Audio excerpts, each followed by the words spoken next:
नमस्कार दोस्तों, आप सभी का बहुत बहुत स्वागत है हमारे channel the news world network में। मैं आप लोगों के साथ अक्षत गोयल आप लोगों के बीच आया हूं एक बहुत ही विशेष जानकारी देने के लिए, आप लोगों की राय जानने के लिए। आज मैं आप लोगों को लेकर आया हूं मंगलौर के सरकारी स्वास्थ्य केंद्र में। जैसे कि आप सभी लोगों को पता है, हमारा भारत देश कोरोना महामारी से जूझ रहा है, तो इसी के चलते हमारे डॉक्टर कर्मी, हमारे पुलिसकर्मी और जो भी हमारी मेडिकल टीम्स हैं, इसी को लेकर पूरी सावधानी बरत रही हैं। तो इसी के चलते जैसे कि आप सभी को पता होगा, जो हमारा मंगलौर एरिया क्षेत्र है ये थोड़ा उत्तराखंड का एंट्रेंस वाला एरिया है। जैसे कि मुजफ्फरनगर, दिल्ली से जो भी लोग आते हैं वो मंगलौर से ही एंटर होके जाते हैं, तो यहाँ पर थोड़ा कोविड का थोड़ा खतरा ज़्यादा है।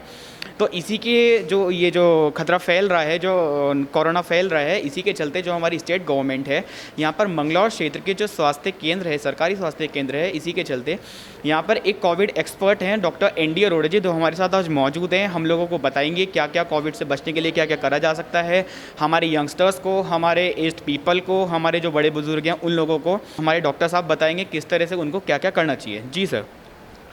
देखिए, कोविड-19 जो अब तक ये बीमारी बताई गई, महामारी बता रहे हैं, इसका अभी तक कोई स्पेसिफिक इलाज नहीं हुआ है। तो बचाव ही इलाज है। अगर हम इस बीमारी से बचे रहें तो सबसे बड़ा इलाज है। बीमारी ना हो, इससे बड़े इलाज क्या होगा। हमारा जो इलाज की बात आती है, जो हमारा विशेष ग्रुप है जो बीमारी की गिरफ्त में आने की ज़्यादा संभावना है, वो है वृद्ध लोग या बच्चे लोग। वैसे तो हर आयु के लोग ज़्यादा आ रहे हैं, लेकिन अभी तक जो डेटा आए हैं, जैसे अमेरिका है या यूके है या इटालियन है, उसमें वो लोग ज़्यादा पीड़ित हुए जो 60 से प्लस थे, या 2 लोग पहले से डायबिटिक थे, या जो लोग हाइपरटेंसिव थे, या जो फेफड़ों की बीमारी से पहले से संक्रमित थे। तो ऐसे लोगों को, चूँकि वायरस ये सीधा हमारे स्किन के थ्रू रेस्पिरेटरी ट्रैक्ट को इन्फेक्ट करता है, सांस की नली और फेफड़ों को इन्वॉल्व करता है, तो हमें जो है इन चीज़ का विशेष ध्यान रखना पड़ता है कि हमारी जो भी वायरस है वो शरीर से संपर्क करके सांस की नली तक ना पहुँचे। तो सबसे बड़ा है डिस्टेंसिंग। अगर हम लोग 6 फीट की डिस्टेंसिंग पे रहें तो हमारे उम्मीद है कि वो वायरस की रीच नहीं हो। दूसरा है सैनिटाइजेशन। अगर आप स्वयं को, हाथ को बार बार सैनिटाइजर से धोते रहें, केवल साबुन से ही धोते रहें, तो हमारे बैक्टीरिया जो होते हैं, वो चूँकि बैक्टीरिया की कोटिंग फैट की होती है और साबुन फैट को बहुत जल्दी घोल देता है, तो वो वायरस मर जाता है। तो हमें हर हाल में जो भी संक्रमण है, जो भी वायरस वायुमंडल में है, जो भी एक स्किन से दूसरी स्किन तक जा रहा है, उस बैरियर को ही रोकना है। बैरियर को रोकने का 2 तरीका है। एक तो संपर्क ही ना हो, दूसरा जो भी वायरस जहाँ पहुँचा वो वहीं समाप्त हो जाए।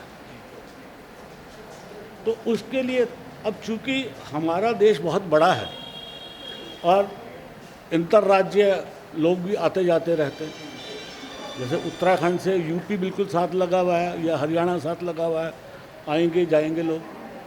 तो हम लोग जो खासकर एंट्रेंस है उसमें बहुत अच्छा एक्शन ले रहे हैं। हमारे पुलिसकर्मी जो भी डाउटफुल होते हैं हम लाए जाते हैं हमारे पास, उसकी स्क्रीनिंग की जाती है।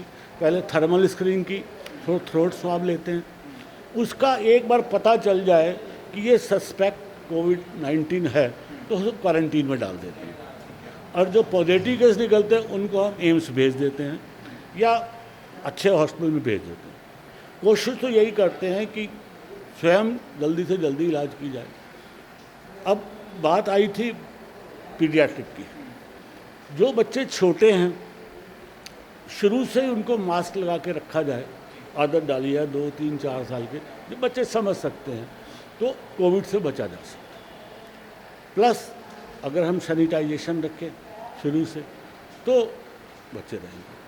तीसरा, हमारा जो लॉकडाउन जो प्रधानमंत्री जी ने किया है, ये भी बहुत बड़ा मकसद हल कर रहा है कि जब आपका कोई बाहर से अंदर नहीं आ सकेगा, अंदर से बाहर नहीं जा सकेगा, तो संपर्क कम हो गया। लेकिन 3 स्टेज लॉकडाउन की बीत रही हैं, 4थी शुरू होने वाली है, तो किसी भी देश को इतने समय तक रोका नहीं जा सकता।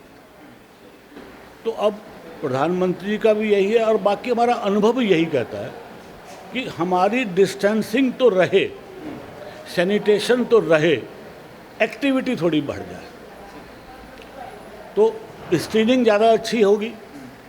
और हम धीरे धीरे ये भी कोशिश कर रहे हैं कि समय के अनुसार कि हमारे हर एरिया में एक एक करके जहाँ पर एंटी वायरल ड्रग्स अवेलेबल हो जाए। जैसे ये मेरा अनुभव है, चूँकि मैं फिजिशियन रहा हूँ, हाइड्रोक्सीक्लोरोक्विन जो बताई गई है विदेशों में भी बहुत इस्तेमाल हो रही है, उस दवाई को एज ए प्रोफाइलैक्टिक इस्तेमाल किया जाए बचने के लिए तो ज़्यादा कारगर होगी। दूसरा जो कारगर उपाय है वह इम्यूनिटी बढ़ाना, अंदरूनी शक्ति बढ़ाना। वायरस आप पे अटैक तो करे लेकिन नुकसान ना कर पाए।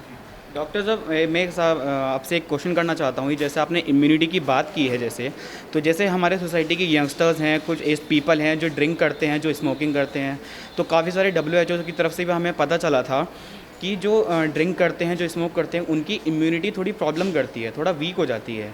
तो क्या इससे भी इसका भी कोई सॉल्यूशन है? जो लोग ड्रिंक करते हैं, स्मोक करते हैं, जैसे अगर उनको कोरोना हो जाए तो वो इससे कैसे लड़ पाएंगे? इसका क्या सॉल्यूशन है? देखिए, smoking is very injurious to health, specially सबसे ज़्यादा वो गले में, फेफड़ों में, हृदय पे असर करती। तो हमें इम्यूनिटी बढ़ाने के लिए नो स्मोकिंग फ्रॉम ऑनवर्ड। दूसरा है इम्यूनिटी जो हमारे को अंदर से ताकत बढ़ाती है।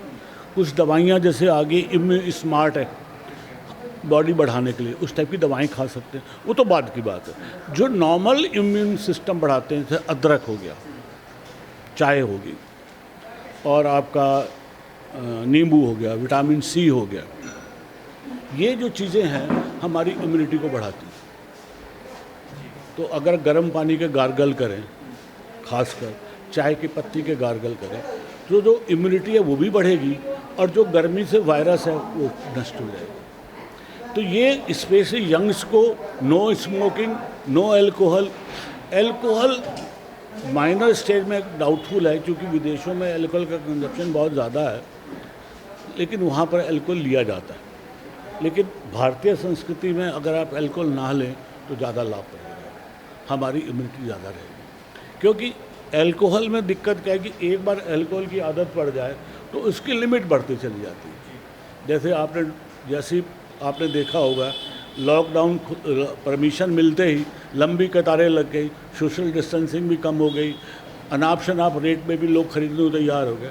तो यही है, अगर इस प्रवृत्ति से बचाया जाए, ना ही ली जाए तो ज़्यादा लाभप्रद है। नेचुरल चीज़ें जो बढ़ती हैं, जैसे सौंठ हो गई, अदरक की चाय हो गई, इस तरह की चीज़ें आपको ज़्यादा फायदा करेंगी। गर्म पदार्थ। Thank you sir. जैसे कि यहाँ पर डॉक्टर अरोड़ा जी ने हमें बताया, स्मोकिंग, ड्रिंकिंग, ये जितनी भी चीज़ें हैं सब हेल्थ के लिए बहुत ही ज़्यादा खतरनाक हैं, और जितना हो सकता है नींबू का, विटामिन सी का, और जो भी घरेलू पदार्थ हैं, आप गागल कर सकते हैं गर्म पानी से, ये सब आपके लिए काफ़ी लाभदायक भी हो सकते हैं। तो आप लोग थोड़ा अपना लॉकडाउन को फॉलो कीजिए, लॉकडाउन का अच्छे से पालन कीजिए, स्मोकिंग और ड्रिंकिंग ना करिए, ये आपके लिए बेहतर होगा। धन्यवाद। अगर आपको हमारी इन्फॉर्मेशन अच्छी लगी, डॉक्टर साहब की बात से आप सहमत हैं, तो आप हमारे कमेंट सेक्शन में कमेंट कीजिए। अगर आपको हमारी इन्फॉर्मेशन अच्छी लगी है तो वीडियो को लाइक करें, शेयर करें, सब्सक्राइब करें।